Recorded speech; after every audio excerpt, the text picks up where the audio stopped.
할렐루야. 네, 이 자리에 오신 성도 여러분들을 사랑하고 축복합니다. 오늘은 요한복음 4장 46절부터 54절의 말씀, 표적의 책 두 번째 시간, 왕의 신하의 아들을 고치신 이야기로 은혜를 깨닫고자 합니다. 요한복음에서 보도하고 있는 예수님의 표적은 7개가 있습니다. 지난 시간 첫 번째 표적을 살펴보면서 확인한 것은 요한복음이 유대교와 날카롭게 대립각을 세우고 있었다는 점입니다. 구약 성경의 율법에 근거하여서 실생활에 적용했던 정결 예식의 쓰임을 예수님이 바꾸심으로 구약의 율법의 무익함과 불완전함을 보여주었습니다. 유대인들은 구약 성경을 전달해준 선지자를 모세라고 고백합니다. 모세만큼 위대한 인물은 없었고 뛰어난 인물은 없었습니다. 그렇기에 유대교를 모세 종교라고 부르는 학자들도 있습니다. 주목할 점이 있다면 요한복음에서만 유대 종교 지도자를 지칭할 적에 모세의 제자라고 언급합니다. 모세라는 이름이 굉장히 많이 언급되고 있습니다. 요한복음에서 유대 종교 지도자들은 모세를 따르는 자들이고 모세의 제자이고 모세의 말씀을 따라서 살아가는 자들입니다. 유대교는 이 모세를 통해 말씀을 받았고 모세를 굉장히 중요하게 여겼습니다. 이러한 부분과 예수님의 표적들이 연관되어서 예수님의 7개의 표적이 모세가 일으킨 출애굽 직전에 10가지 재앙과 대조되는 부분들이 있습니다. 사람에게는 직접적으로 크게 해를 가하지 않는 개구리 재앙, 이 재앙, 파리 재앙을 제외하면 물을 피로 만든 첫 번째 재앙은 물을 포도주로 만든 표적과 연결이 되고 가축이 병으로 죽는 5번째 재앙은 병으로 죽게 된 백부장의 아들을 고친 표적과 연결이 되고 인간에게 병으로 고통 주었던 독종 재앙은 병으로 고통당한 38년 된 병자를 치유시킨 표적과 연결이 됩니다. 이 부분은 앞으로 다음 표적들을 살펴볼 적에 나누도록 하겠습니다. 중요한 건 모세가 애굽에서 일으킨 재앙은 죽이고 파괴하는 부정적인 활동이었고 예수님의 표적은 살리고 회복시키는 긍정적인 활동이었다는 점입니다. 모세는 부수지만 예수님은 세우십니다. 모세는 죽이지만 예수님은 살리십니다. 예수님이 더 뛰어나다는 겁니다. 그런 맥락에서 두 번째 표적 또한 예수님의 우월성, 예수님이 하나님의 아들이시고 그를 믿어야 생명을 얻을 수 있다는 요한복음의 목적 20장 30절 31절을 드러냅니다. 오늘의 본문은 가버나움 출신의 왕의 신하가 예수님께로 찾아가는 장면으로 시작을 합니다. 여기서 왕이 누구인지 신하가 어떤 사람인지 논란이 있긴 하지만 공관복음에서 이 신하를 백부장으로 표현하고 있다는 걸 생각한다면 왕의 신하는 로마군인 백부장이라고 생각해 볼 수 있을 것 같습니다. 신하가 갈릴리 가나에 찾아온 이유는 자신의 아들이 병에 걸려 거의 죽게 되었기 때문이었습니다. 분명 왕의 신하라는 굉장히 높은 직책의 사람이라면 일반 서민들이 사용할 수 없는 값비싸고 효과가 좋은 처방전과 의료시설을 사용했을 텐데 그럼에도 낫지 못했던 것 같습니다. 그러다가 예수님의 소식을 듣게 되었고 갈릴리 가나로 급히 달려왔습니다. 그리고 왕의 신하는 말합니다. 내 아들의 병을 고쳐주소서. 왕의 신하의 간절한 요청을 예수님이 들으셨습니다. 그런데 예수님의 대답이 조금 특별한 것 같습니다. 조금 특이한 것 같습니다. 48절에서 예수님이 대답하십니다. 너희는 표적과 기사를 보지 못하면 도무지 믿지 아니하리라.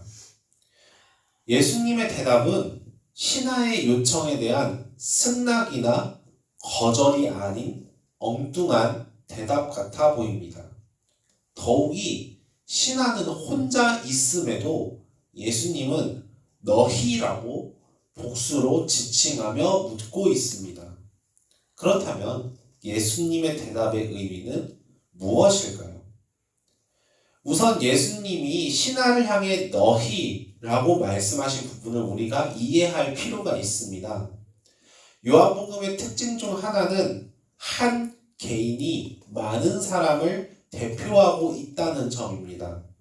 대표적으로 요한복음 3장에서 예수님과 니고데모의 대화를 보게 되면 단 둘의 개인적인 대화임에도 불구하고 예수님은 너희와 우리라는 복수 형태로 사용하여 니고데모와 대화합니다. 너희는 니고데모가 속한 유대교를, 우리는 예수님을 따르는 기독교를 지칭합니다. 마찬가지로 예수님이 신하를 향해 너희라고 말씀하신 것은 신하뿐만이 아닌 신하가 속한 집단을 향하여 말씀하신 것임을 우리는 깨닫게 됩니다. 신하는 이방인, 만약 백부장이라면 로마 군인이라고 말할 수 있습니다. 그런 이유에서 너희는 곧 로마 제국, 로마 사람들을 지칭한다고 볼 수 있습니다. 로마 제국은 로마 황제를 신의 아들로 추앙하면서 황제의 권능과 영광을 경배했습니다. 황제를 위한 신상과 신전들을 세우고 동전에 황제 얼굴을 새기며 그를 존중하고 존경했습니다. 로마 제국의 시민들은 황제의 능력과 권위를 보고 그를 신의 아들, 하나님의 아들이라고 믿고 따랐습니다. 왕의 신하는 로마 제국의 군인 가운데에도 병사를 거느리는 백부장이기 때문에 더욱 그에 대한 충성과 섬김, 믿음은 견고했으리라 생각해 볼 수 있습니다. 그런 맥락에서 예수님이 말씀하십니다. 너희 로마 제국과 그 추종자들은 표적과 기사를 보지 못하면 믿지 못한다. 눈에 보이는 능력과 현상에 따라 황제를 신의 아들로 추앙하는 모습에 대한 예수님의 날선 비판이었던 겁니다. 이러한 예수님의 말씀을 들은 왕의 신하는 예수님께 한 번 더 간청합니다. 주여, 내 아이가 죽기 전에 내려오소서. 여기서 우리는 왕의 신하가 무언가를 깨달았다는 것을 발견하게 됩니다. 왕의 신하는 그 직급이 높았던 것을 생각한다면 로마에 대한, 그리고 로마 황제에 대한 충성심이 몹시 강했음을 생각해 봅니다. 그런데 로마 제국과 로마 황제는 자신의 아들을 고쳐줄 수 없었던 겁니다. 로마 군인이라는 혜택을 받아 당시 뛰어난 의료술을 사용하더라도 죽음의 문턱을 바라보고 있는 자신의 아들을 고쳐줄 수는 없었습니다. 세상은 그의 아들에게 생명을 줄 수 없었습니다. 분명 로마 황제를 신의 아들이라고 경배하면서 추앙했지만 분명 로마 황제를 신의 아들로서 능력과 권위를 보고 추앙했지만 그는 생명을 줄 수 없었습니다. 그런 상황에서 예수님을 향해 큐리오스, 주님이라고 고백합니다. 로마 황제가 세상의 지배자임을 인정하고 고백했던 큐리오스, 주님이 예수님을 향하여 고백된 것입니다.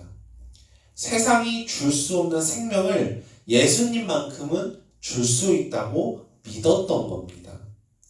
그가 예수님을 믿었다는 것을 50절에서 보도합니다. 예수께서 이르시되 가라 네 아들이 살아있다 하시니 그 사람이 예수께서 하신 말씀을 믿고 가더니, 분명 가버나움으로 같이 내려가자고 이야기를 했는데 예수님의 말씀을 듣고 혼자 내려갔습니다. 왕의 신하는 예수님이 자신의 아들을 고쳐줄 것이라고 믿었던 겁니다. 로마 황제가 아닌 예수님이 진짜 주님이시고 하나님의 아들임을 믿었던 겁니다. 예수님의 말씀을 믿고 가버나움으로 향하던 왕의 신하는 자신들의 종을 만납니다. 종들은 신하에게 아들이 살아났습니다 라는 기쁜 소식을 듣습니다. 신하는 언제 병이 고쳐졌는지 때를 묻는데 종들의 대답이 의미심장합니다. 7시에 열기가 떨어졌다고 52절에서 보도합니다. 이 표적이 갈릴리 가나에서 일어났다는 사실을 우리가 기억한다면 이 7시라는 숫자가 가지고 있는 의미를 떠올려 볼 수 있습니다. 예수님을 통하여 새롭게 창조되고 완성되는 시간, 예수님의 말씀을 통해 모든 것이 온전해지는 완전수를 가리키기 때문입니다. 왕의 신하는 말씀하신 그때 모든 것이 완전해지고 온전해진다는 것을 깨닫고 자기와 온 집안이 예수님을 믿었다고 53절에서 보도하고 있습니다. 오늘의 이야기가 마무리되는 54절에선 이렇게 보도하고 있습니다. 54절 말씀을 함께 읽겠습니다. 이것은 예수께서 유대에서 갈릴리로 오신 후에 행하신 두 번째 표적이니라. 아멘. 예수님의 두 번째 표적이라고 굳이 언급합니다.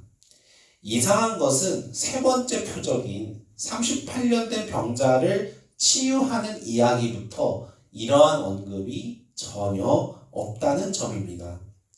요한은 첫 번째 표적과 두 번째 표적만 굳이 이렇게 언급합니다. 뿐더러 두 표적 모두 갈릴리 가나에서 일어났다는 공통점을 우리가 생각한다면 두 개의 표적은 함께 읽어낼 필요가 있다는 것을 우리는 깨닫게 됩니다. 가나의 혼인잔치 이야기와 왕의 신하의 아들을 고치신 이야기 사이엔 요한복음 3장과 4장이 있습니다. 아이러니하게도 3장과 4장은 예수님과 어떤 인물과의 대화로 이루어져 있습니다. 3장은 니고데모와의 대화, 4장은 사마리아 여인과의 대화입니다. 두 대화의 공통점이 있다면 예수님을 믿는 것, 그리고 예수님을 통해 영생을 얻는 것에 대해서 이야기를 하고 있다는 점입니다. 달리 말하면 예수님을 믿고 예수님을 통해 생명을 얻기 위해 기록된 예수님의 두 표적 사이에는 예수님을 믿는 것과 예수님을 통해서 생명을 얻는 것이 무슨 의미인지를 우리에게 제시하고 있다는 것입니다. 그리고 그 의미를 깨닫는다면 예수님의 두 개의 표적을 통하여 예수님의 죽음과 부활을 믿는 자가 옛 질서가 아닌 새로운 질서로, 율법에서 믿음으로, 사망에서 생명으로 나아갈 수 있으며 세상은 결코 우리에게 생명을 줄 수 없고 오직 예수님이 생명을 줄 수 있다라는 진리를 우리에게 전해주고 있다라는 것입니다. 세상은 우리에게 생명을 줄 수 없습니다. 또한 세상에서 이런 걸 해야 한다라는 율법의 요구는 나를 변화시키지도 못하고 생명으로 인도하지도 못합니다. 생명은 오직 그리스도 안에 있습니다. 세상에는 생명이 없습니다. 그런 이유에서 하나님이 생명이 없는 세상에 생명이신 독생자를 주신 것입니다. 가나의 혼인잔치에서 예수님이 돌 항아리 6개에 물을 채우라 명령하셨고 그 물을 포도주로 바꾸신 것은 세상의 요구를 따라도 생명을 얻을 수 없다라는 사실과 오직 예수님을 통하여 그 생명을 얻을 수 있다는 진리를 보여준 것입니다. 왕의 신하의 아들을 고치신 이야기에서 예수님께서는 로마 황제에게 신의 아들이라고 고백하며 그의 헛된 권능과 영광을 추종하는 행위를 비판하셨습니다. 신의 아들이라고 불림받는 로마 황제는 그 안에 생명이 없었습니다. 생명을 줄 수 없는 존재입니다. 오직 예수님만이 생명을 줄 수 있습니다. 세상에 대한 집착은 우리 모두가 가지고 있습니다. 어떠한 이는 명예, 어떠한 이는 권력, 어떠한 이는 물질. 모든 사람은 세상 안에 있는 것들에 집착하면서 세상의 요구를 따르는 것에 집착하고 혹은 세상에 대하여 충성합니다. 그러나 그것들이 생명을 주지는 않습니다. 세상에는 생명이 없기 때문입니다. 하나님이 세상을 사랑하신 이유, 그리고 세상을 사랑하셔서 독생자를 주실 수밖에 없었던 이유는 세상 안에 생명이 없기 때문에 죽을 수밖에 없는 사실상 사형 선고를 받은 세상에 대한 안타까움과 긍휼함이 있었기 때문입니다. 만약 우리가 이러한 진리를 깨닫지 못하고 전하지 않는다면 생명을 줄 수 없는 세상에 여전히 집착하고 손을 뻗으며 생명을 달라고 왕의 신하처럼 요구했을 것입니다. 하지만 성경은 말합니다. 오직 예수에게만 생명이 있습니다. 이것을 우리가 믿어야 합니다. 예수에게만 생명이 있습니다. 이것을 믿어야만 합니다. 오직 예수에게만 생명이 있습니다. 이것을 우리가 믿기를 바랍니다. 세상에 대한 집착에서 예수님을 향한 믿음으로 영생을 취하는 저와 여러분이 되시기를 주님의 이름으로 축복합니다.